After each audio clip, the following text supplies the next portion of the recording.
Hey everybody, so I'm going to show you really quickly how to recover a cheap calendar so that it's a little bit more attractive or pretty or kind of coordinates with what you want to go with. So all you're going to need is a small calendar. This is a Target Dollar Spot 2016 calendar. Its title is a 5.68 by 4 small planner in coral, and its number is 2340 70 25 7, and that's like the number that's right under the code, or it's the barcode thing, and it's 8473020956 with a 6 at the end, but usually you don't need the 6 at the end. And this was one whole $1, so you'll need one of these, some scrapbooking paper, some kind of adhesive applying contraption,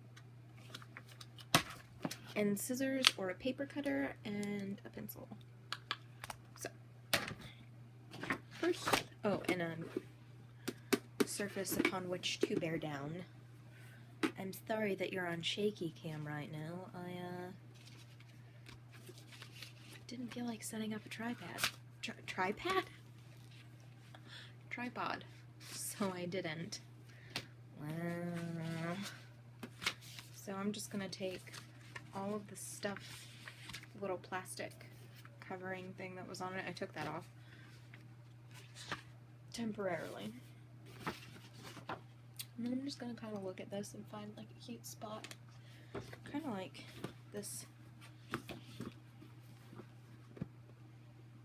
corner, but I can't really get that corner on the front, so I guess I'm gonna have to go with this corner. It's easy to go corner to corner with this. Once I get it lined up, I'll like show you how to do it. Show you how to do it. Show you how to do it. Show you how to do it. What? Show you how to do it, yo. So you kind of line it up like that, and I'm gonna just draw a line straight across the top so that I know how long to make this.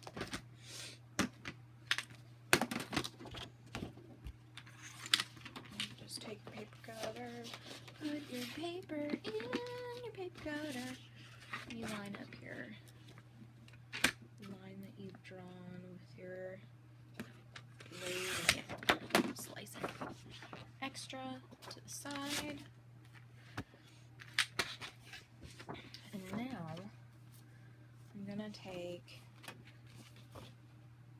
corner to corner, and I'm gonna mark about where the spine is gonna be, because I'm gonna put an extra strip on the spine.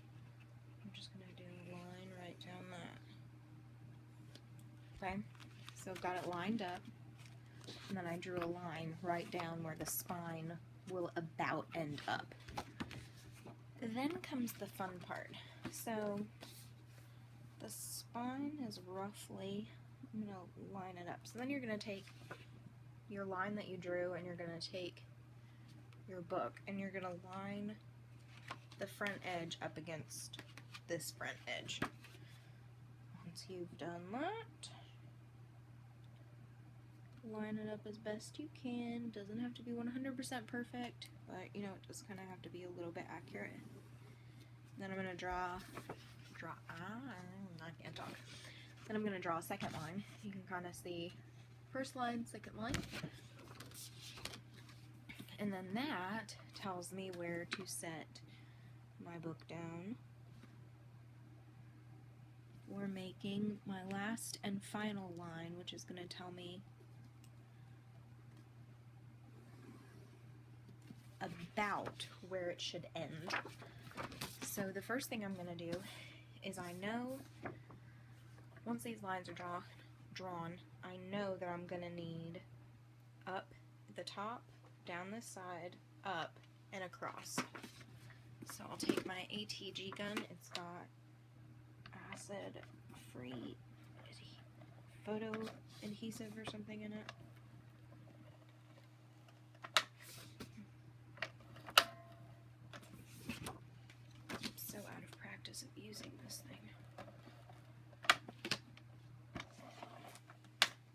So this is going to be kind of hard to see. Well, no, it's got a little glare.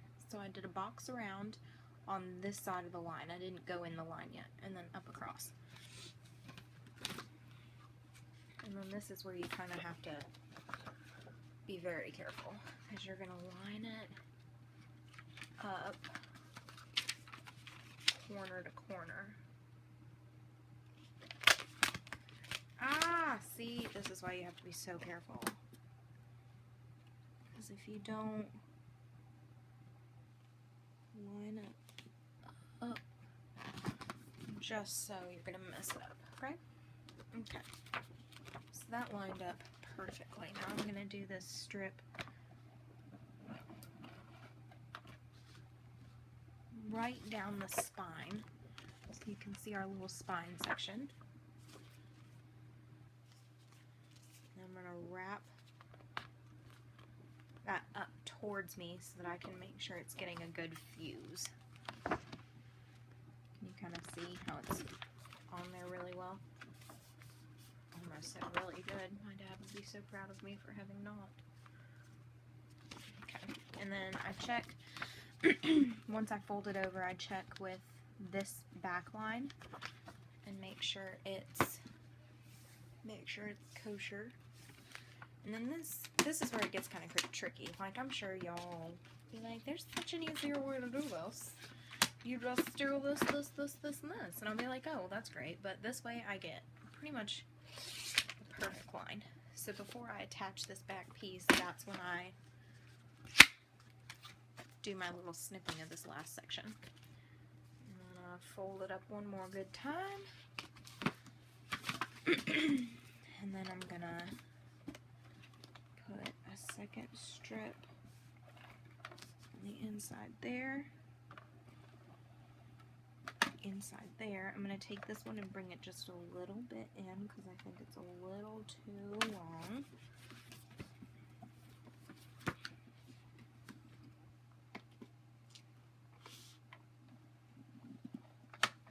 And then once again across the center.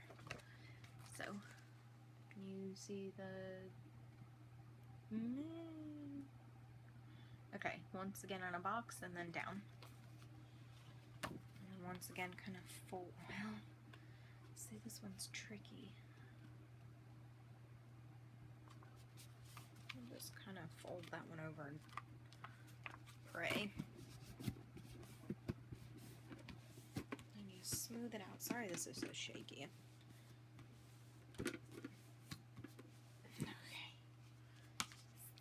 And now, as you can see, there's a little overlap on this.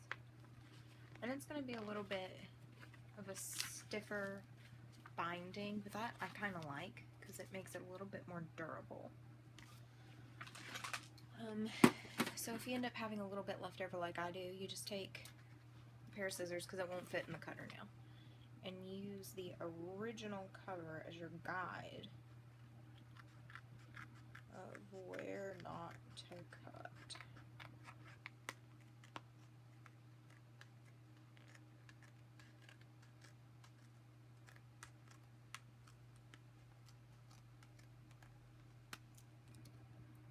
Boom.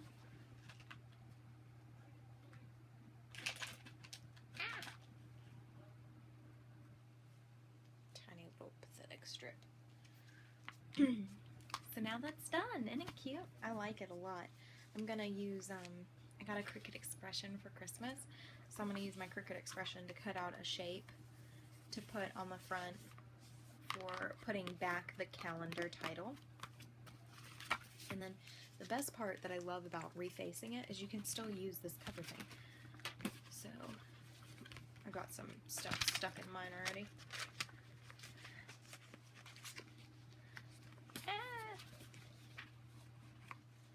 I ran into this problem last year. It didn't like quite want to go back in, but I did get it eventually. It just took a little bit of wiggle.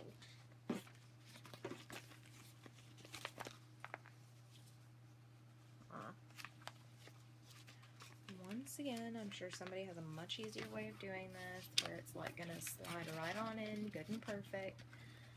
Mine However, will not. And that's okay. It doesn't have to. Once again, I kind of like that this makes it a little bit more snug. It's a little bit more secure almost. And even more than that, I like that it makes it mine, you know? Like, it makes it a little bit more, it takes $1 calendar. Oh, I ripped it. Oh, I ripped it, because these little washy thingies are in my way. Little washy notes. See, I need to just force the book bent a little bit. There we go.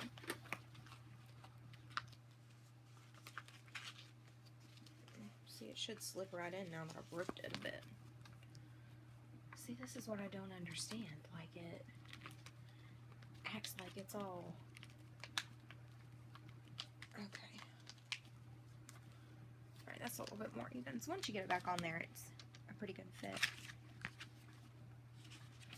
Oh, I bent my page.